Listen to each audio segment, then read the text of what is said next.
আমন্ত্রণ চট্টগ্রাম সংবাদে, সঙ্গে আছে আমি মোহাম্মদ সাইফুদ্দিন। শুরুতেই সংবাদ শিরোনাম। বিশ্বাস করি এনসিপি গণতন্ত্রায়নের পথে বাধা সৃষ্টি করবে না বলছেন সিইসি। ফ্যাসিস্ট ট্যাগ দিয়ে থানায় আটকে যমুনা টিভির সাংবাদিককে মারধর করলেন ডিসি। চট্টগ্রামে আর্টসেলের কনসার্টে সংঘর্ষ, পুলিশের গুলিতে আহত ৩। এবং কর্ণফুলীতে ডিবি পুলিশ পরিচয়ে বিয়ে বাড়িতে ডাকাতি। শুনছিলেন সংবাদ শিরোনাম, এবারে বিস্তারিত। গণতন্ত্রায়নের পথে জাতীয় নাগরিক পার্টি এনসিপি বাধা সৃষ্টি করবে না বলে মন্তব্য করেছেন প্রধান নির্বাচন কমিশনার এএম নাসির উদ্দিন। রোববার দুপুরে চট্টগ্রাম সার্কিট হাউসে সরকারি কর্মকর্তা ও আইন শৃঙ্খলা বাহিনীর ঊর্ধ্বতন কর্মকর্তাদের সাথে সভা শেষে এনসিপির শাপলা প্রতীক নিয়ে সাংবাদিকদের প্রশ্নের উত্তরে তিনি এই মন্তব্য করেন। সিসি বলেন, কোন দল নিবন্ধন যখন পায় আমাদের যে নির্ধারিত প্রতীকের তালিকা সেখান থেকে প্রতীক নিতে হয়। যেহেতু শাপলা আমাদের তালিকায় নেই তাই দিতে পারিনি। এখন পর্যন্ত তালিকায় বাইরে কাউকে প্রতীক দেওয়া হয়নি। নতুন করে প্রতীক যোগ করতে অসুবিধা আছে কিনা সাংবাদিকদের এমন প্রশ্নের অসুবিধা নেই বলে জানান তিনি। এই সময় উপস্থিত ছিলেন চট্টগ্রাম বিভাগীয় commissioner doctor Mohammad Ziauddin, CMP commissioner Hasib Aziz, Chittagong রেঞ্জের ডিআইজি আহসান হাবিব পলাশ, চট্টগ্রাম সিনিয়র জেলা নির্বাচন কর্মকর্তা বশির আহমেদ সহ অন্যরা। আমি মনে করি না NCP will B A problem for transition two democracy. তারা একটা নিজেদেরকে গণতন্ত্রায়নের পথে বাধা হিসাবে আসবেন এমন আমি মনে করি না। অন্তত এনসিপিকে আমি মনে করি না এইরকম একটা নিজের জীবন বাজি রেখে এই যে অভ্যুত্থানে যারা জড়িত ছিল তারা এই ধরনের কাজ করবেন বলে আমি বিশ্বাস করি না। সুতরাং একটা পজিশন আসবে, দেখবেন আপনারা ইনশাল্লাহ, এবং সবাই দেখবেন যে সুন্দর একটা সুষ্ঠু নির্বাচনে অংশগ্রহণ করবেন আপনারা। সংবাদ সংগ্রহে কুলসি থানায় গেলে মারধর করা হয়েছে যমুনা টিভির সাংবাদিক জুবাইর ইবনে শাহাদাতকে। এই সময় আটকে রেখে কিলঘুষি মারা হয় বলে অভিযোগ করেন শাহাদাত। মারধরে নেতৃত্ব দেন সিএমপির ডিসি আমিরুল ইসলাম। এই ঘটনায় সুষ্ঠু তদন্তের আশ্বাস প্রদান করেছেন পুলিশ কমিশনার হাসিব আজিজ। সহকর্মী সুমন চক্রবর্তীর প্রতিবেদন।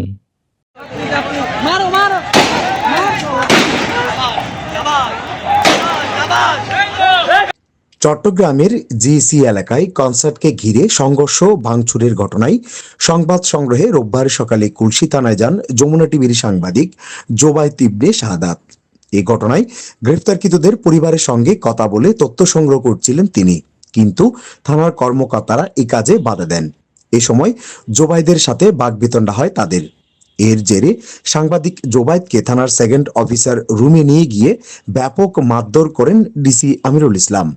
গতকালকে আমার মানিব্যাগটা হারানো গেছিল, তো ওইটা আসলে জিডি করার জন্যই মূলত আসা, পাশাপাশি গতকালকে যে ঘটনাটা ঘটছে সেই ঘটনাটা কি আপডেট সেটা জানার জন্য। তো এইটার পরে আমি এখানে যারা মানুষজন আছে আটক করছে তাদের পরিবারের সাথে কথা বলতেছি। সে আমার বলে, তুই এখানে কি করস? যে আমি কি কথা বলতে পারি না, বলে তুই অনুমতি নিছস? আমি যে আপনি এভাবে কেন ব্যবহার করতেছেন? এটা সরে যাইতেছে, ধাক্কা মেরে আমার মাটিতে ফ্লোরে ফেলে প্রচুর মারধর করছে, মানে 7-8টা লাথি মারছে পিঠে, আর এই কুমি দিয়ে মারছে পিঠের উপরে, ঘুষি মারছে, মেরে বলছে তুই ফ্যাসিস্ট। আমি তোরে মারি নাই, আমি শয়তানরে মারছি। আমি যে আপনি কিভাবে আমাকে। সাংবাদিকদের উপর হামলা কোনোভাবেই গ্রহণযোগ্য নয়, তদন্তে কেউ ছাড় পাবে না বলে জানান সিএমপি কমিশনার। কোনো ভার্ডিক্ট শুনবও না, দিবও না। আমি এটা আমার অফিসারকে পাঠিয়েছি অ্যাডিশনাল কমিশনারকে, সে দেখবে, দেখে কি হয়েছে আমাকে জানাবে। সে আমাকে বলছে যে এরকম একটা কিছু, আমি সাথে সাথে বললাম চলে যাবে, কি হয়েছে তার দেখে আমাকে জানাবে। সাংবাদিকদের উপর হামলার বিষয়ে কিছুই জানেন না সিইসি। না, বুঝতে পারছি ভাই, আজকে কি ঘটনা আমি জানিও না, এটা আমি ব্যাকগ্রাউন্ডে জানি না, এটা নিয়ে ব্যাখ্যা আমি দিতে পারবো না, বলে তো লাভ নাই, এটা দেও না। তবে এই ঘটনায় আহত সাংবাদিক জোবায়েদ তার চোখ ও এক কানে মারাত্মক আঘাত পেয়েছে। এ হামলার তীব্র নিন্দা জানিয়েছে চট্টগ্রামের সাংবাদিক সংগঠনগুলো। মিডিয়ার সামনে অভিনয় করে গেছেন, উনি কোন বক্তব্য দিতে অপারগতা প্রকাশ করেছেন, আমরা ধরে নিয়েছি। সুমন চক্রবর্তী, বাংলা টিভি, চট্টগ্রাম। চট্টগ্রাম নগরের জিসি এলাকায় গতকাল রাতে একটি কনসার্ট চলাকালীন পুলিশের রাবার বুলেটে 3 জন আহত হয়েছেন। উত্তেজনা তৈরি হয় জয় বাংলা স্লোগানকে কেন্দ্র করে। আহতরা হলেন মোহাম্মদ রাজু, আল হোসেন কালু ও নাজির শরীফ। তাদের 3 জনকে চট্টগ্রাম মেডিকেল কলেজে ভর্তি করা হয়েছে।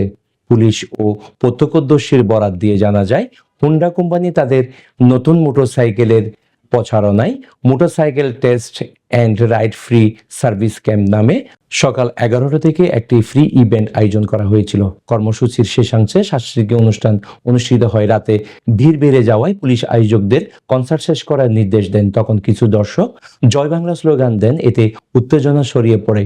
এক পর্যায়ে দর্শকদের একটি অংশ পুলিশ ও কনভেনশন সেন্টারের ফটকের দিকে ইটপাটকেল ছুড়ে। পুলিশ পরিস্থিতি নিয়ন্ত্রণ আনতে রাবার বুলেট ব্যবহার করলে 3 জন আহত হয়। চট্টগ্রামের কর্ণফুলীতে ডিবি পুলিশ পরিচয়ে 10-15 জনের একটি সশস্ত্র ডাকাত দল বিয়ে বাড়িতে ঢুকে নগদ টাকা, স্বর্ণালংকার, মোবাইল ফোন লুট করেছে। অভিযোগ উঠেছে, পুলিশ ঘটনাস্থলে মাত্র 10 ফুট দূরে থাকলেও ধাওয়া দেয়নি। এতে স্থানীয়দের মধ্যে ক্ষোভ প্রতিক্রিয়া দেখা দিয়েছে। গতকাল রাত 1:30টার দিকে কর্ণফুলীর বড়উঠান ইউনিয়নের 4 নং ওয়ার্ডের শাহপুর এলাকায় মোহাম্মদ মিয়ার নতুন বাড়িতে এই ঘটনা ঘটে। এসি মোহাম্মদ জামাল উদ্দিন বলেন, ঘটনাস্থল পরিদর্শন করেছে, আইনি দিক নির্দেশনা দেয়া হয়েছে। ডাকাত দলের ফেলে আসা একটি দেশীয় অস্ত্র, এলজি বন্দুক ও 3 রাউন্ড গুলি উদ্ধার করা হয়েছে। তদন্ত চলছে, বিস্তারিত পরে জানানো হবে। চট্টগ্রামের চন্দনা এসে নৌশোবহরীকে গাছের সঙ্গে বেঁধে রেখে মায়ের দুয়া এন্টারপ্রাইজ নামের একটি বাণিজ্যিক গুদামে আগুন দিয়েছে দুর্বৃত্তরা। এতে ওই গুদাম তার পার্শ্ববর্তী একটি ফার্নিচারের দোকান পুড়ে ছাই হয়ে গেছে। আর এই ঘটনায় কেউ হতাহত হয়নি। শনিবার রাত আনুমানিক 2:30টার দিকে উপজেলার বরকর ইউনিয়নের 4 নং ওয়ার্ডের কানাইমারি গ্রামের নিদাগের পাড়ায় এই ঘটনা ঘটে। স্থানীয় সূত্রে জানা যায়, শনিবার রাত আনুমানিক 2:30টার দিকে 12 থেকে 15 জন মুখোশধারী দুর্বৃত্তরা প্রথমে বাজারে এসে নৌশোবহরে আবুল মনসুর ও মোহাম্মদ নাসিরকে বেদখল মারধর করেন এবং তাদেরকে গাছের সঙ্গে বেঁধে ফেলেন। তারপর তারা মায়ের দু এন্টারপ্রাইজের গুদামে আগুন লাগিয়ে দ্রুত ঘটনাস্থল ত্যাগ করেন। পরে খবর পেয়ে Chandana fire service and civil defence স্টেশনের একটি টিম ঘটনাস্থলে গিয়ে টানা 1.5 ঘন্টা প্রচেষ্টায় আগুন নিয়ন্ত্রণে আনতে সক্ষম হয়।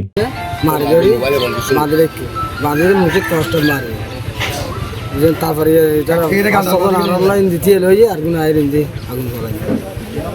টোটাল হজন আছিল তারা কিভাবে যারা হালা পোশাক পরে হ্যান্ডমেড আছে মাংকি বাস করবি, তারপরে হ্যান্ডমেড আছে যাই দিতে মসজিদের মাইক করে হর আগুন ধরে আর যেতে একসাথে যেতে বহুত মানুষ এই সময় তাদের মানে বন্ধ তার দল জ্বালাই গেল কিন্তু কারণ লাইন মানে বন্ধ ন তো এখন তো মানুষ ঠিক কারণ অবস্থায় নয় আর মানে আস্তে আস্তে পুরো দোকান জ্বালাই দিই।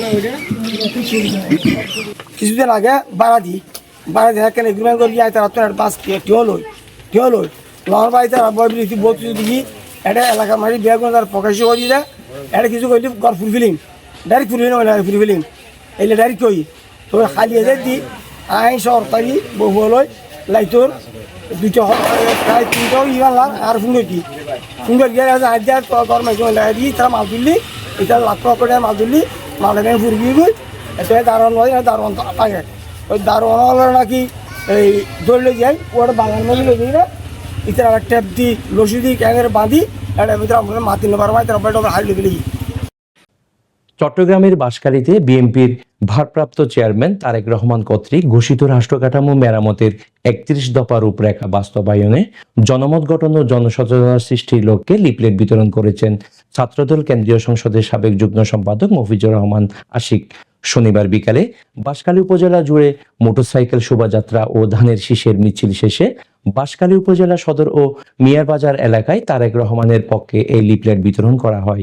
এই সময় লিফলেট বিতরণকালে কেন্দ্রীয় ছাত্রদলের সাবেক সদস্য আবুল কালাম আজাদ, উপজেলা বিএনপি নেতা আবুল মনসুর শিকদার, যুবদল নেতা জালাল উদ্দিন, আশেকুল্লাহ, জুনাইদ করিম, ইফরানুল হক, উপজেলা বিএনপি ও অঙ্গ সংগঠনের নেতাকর্মীরা উপস্থিত ছিলেন।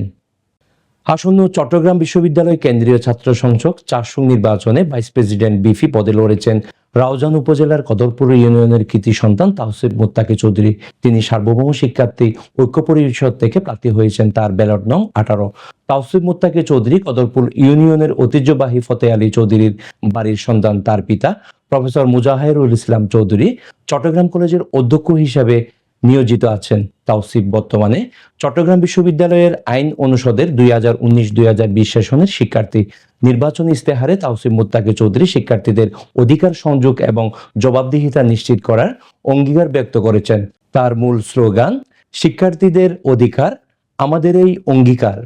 ইভেন রাউজান থেকে আমরা জানি পর্যাপ্ত পরিমাণে বাস সার্ভিস আমরা পাই না, রাউজান অ্যাসোসিয়েশনের ছেলেরা পর্যাপ্ত বাস পায় না, এসব সমস্যা আমি দেখেছি। আবার এখন আমি বর্তমানে শহীদ ফরহাদ হোসেন হলে আবাসিক শিক্ষার্থী হিসেবে আছি, তো যারা আবাসিক শিক্ষার্থী তাদের যেসব সমস্যা সেগুলো আমি দেখেছি। এর বাইরে আমি একাডেমিক্যালি যারা অনেক বেশি একাডেমিক বৈষম্যের শিকার হয়, এই ধরনের বৈষম্যগুলো আমি অবজার্ভ করেছি। এর সাথে পড়াশোনার যে জটিলতাগুলো, যেমন নাম সংশোধন থেকে শুরু করে হারানো মার্কশিট তোলা, সব ধরনের জটিলতা আমি দেখেছি। তো আমার মনে হয়েছে কি আমি এই ক্যাম্পাস সম্পর্কে ভালো ধারণা রাখি, ক্যাম্পাসের শিক্ষার্থীরা কি কি সমস্যা ফেস করে নিত্যদিন, এইসব আমি ভালো ধারণা রাখি। একই সাথে আমার মনে হয়েছে যেহেতু আমি একজন নির্দলীয় মানুষ, সাধারণ শিক্ষার্থীদের প্রতিনিধি হিসেবে যখন আমি প্রতিনিধিত্ব করতে যাব, তখন সাধারণ শিক্ষার্থীদের অধিকার ছাড়া আমার আর কোনো ধরনের প্রায়োরিটি থাকবে না। আমাকে চট্টগ্রামের বোয়ালখালীতে বাংলাদেশ জাতীয়তাবাদী দল বিএনপির ভারপ্রাপ্ত চেয়ারম্যান তারেক রহমান ঘোষিত রাষ্ট্র কাঠামো সংস্কারের জন্য 31 দফা বাস্তবায়নের লক্ষ্যে সাতপুরা 3 নং ওয়ার্ড বিএনপির সহযোগী ও অঙ্গ সংগঠনের উদ্যোগে এক মতবিনিময় সভা অনুষ্ঠিত হয়েছে। সাবেক বোয়ালখালী উপজেলা বিএনপির সহসভাপতি, সাতপুরা ইউনিয়ন বিএনপির সাবেক সভাপতি মোহাম্মদ আজাদ খানের সভাপতিত্বে মাদ্রাসা মাঠে অনুষ্ঠিত হয় মতবিনিময় সভা। প্রধান অতিথি হিসাবে উপস্থিত ছিলেন বোয়ালখালী উপজেলা বিএনপির সাবেক প্রচার সম্পাদক সরওয়ার আলমগীর। প্রধান বক্তা হিসাবে উপস্থিত ছিলেন দক্ষিণ জেলা যুব দলের সিনিয়র সদস্য মনিরুল ইসলাম। এতে আরো উপস্থিত ছিলেন কৃষক দলের সিনিয়র যুগ্ম আহ্বায়ক রমজান তালুকদার, মফিজউদ্দিন, হাবিবুল হক, সেলিম আলী আজম, মাহমুদুল হক, আবুল বশর, ইসমাইল আলমগীর, মাহমুদুল সঈদ সহ অন্যরা। শেষ করব চট্টগ্রাম সংবাদ, তবে যাবার আগে সংবাদ শিরোনামগুলো জানিয়ে দিচ্ছি আরো একবার। বিশ্বাস করি এনসিপি গণতন্ত্রায়নের পথে বাধা সৃষ্টি করবে না বলছেন সিসি। ফ্যাসিস্ট ট্যাগ দিয়ে থানায় আটকে যমুনা টিভির সাংবাদিককে মারধর করলেন ডিসি। চট্টগ্রামে আর্ট সেলের কনসার্টে সংঘর্ষ, পুলিশের গুলিতে আহত 3। এবং কর্ণফুলীতে ডিবি পুলিশ পরিচয়ে বিয়ে বাড়িতে ডাকাতি। এই ছিল চট্টগ্রাম সংবাদ। বাংলা টিভির অনুষ্ঠান দেখতে ভিজিট করুন বাংলা টিভির ফেসবুক পেজ, ইউটিউব ও ওয়েবসাইট। এতক্ষণ সঙ্গে থাকার জন্য ধন্যবাদ।